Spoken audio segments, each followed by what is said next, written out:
ভারতের বিহারে গঙ্গা নদীর পানির স্তর অস্বাভাবিক বেড়ে যাওয়ায় পশ্চিমবঙ্গের মুর্শিদাবাদ জেলার ফারাক্কা ব্যারেজের ১০৯টি গেট খুলে দিয়েছে দেশটি।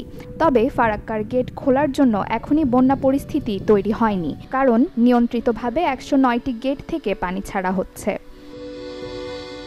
কোথাও একটি গেটের ১০ ফুট বা ১২ ফুট খোলা হয়েছে, আবার কোথাও ৩ বা ৪ ফুট। ফলে সব গেট দিয়ে একই সমান পানি আসছে না। মঙ্গলবার সকালে তিস্তার পানি প্রবাহ রেকর্ড করা হয়েছে, যা ডালিয়া পয়েন্টে বিপদসীমার ৭৮ সেন্টিমিটার আর কাউনিয়া পয়েন্টে ৭৪ সেন্টিমিটার নিচে প্রবাহিত হচ্ছে। তাই ফারাক্কা বাঁধের গেট খুলে দেওয়ায় এর প্রভাব তিস্তায় পরোক্ষভাবে পড়বে না বলে জানান নদী বিশেষজ্ঞ।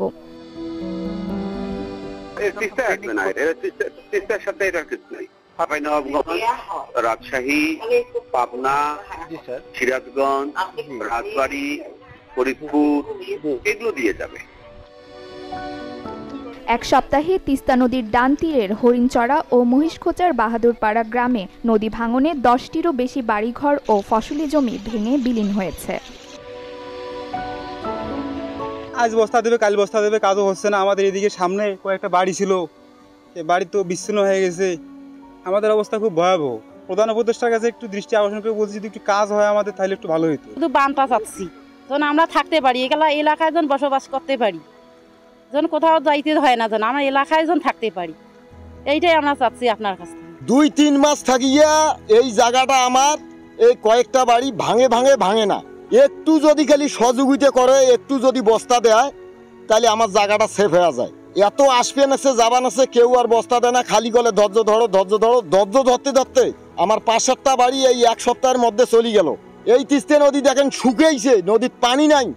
তারপরে এই যে আমার এই ১-১৫০ বাড়ি হুমকির মুখত পড়ছে।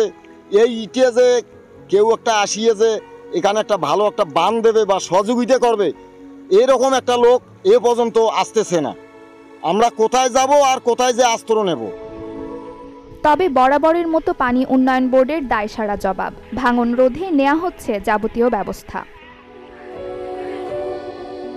পানি কমার সাথে সাথে তিস্তা এবং ধরলায় বেশ কিছু পয়েন্টে আমাদের ভাঙন দেখা দিয়েছে। এর মধ্যে তিস্তার উল্লেখযোগ্য হচ্ছে আপনাদের চন্ডিমারি, গরিবুল্লাপাড়া, বাহাদুরপাড়া, কালমাটি, হরিণচড়া, রাজপুর, তাজপুর, চিনাতলি, খড়াইঘাট, এসব জায়গার বেশ কিছু জায়গায় আমরা জিও ব্যাগ বাড়ি ভর্তি করে জরুরি কাজের অংশ হিসাবে আমরা ডাম্পিং করে ভাঙন প্রশমন করার চেষ্টা করে যাচ্ছি। এছাড়াও আমাদের আরো যেসব পয়েন্ট রয়েছে আমরা সেগুলো তথ্য ঊর্ধ্বতন দপ্তরে প্রেরণ করেছি। আমরা অনুমতির সাপেক্ষে কাজ বাস্তবায়ন করব। স্থায়ী বাঁধ তথা তিস্তা মহাপরিকল্পনা বাস্তবায়ন করে বন্যা নিয়ন্ত্রণ ও ভাঙন থেকে স্থায়ী মুক্তির দাবি তিস্তাপাড়ের বাসিন্দাদের। Desk report, channel 24।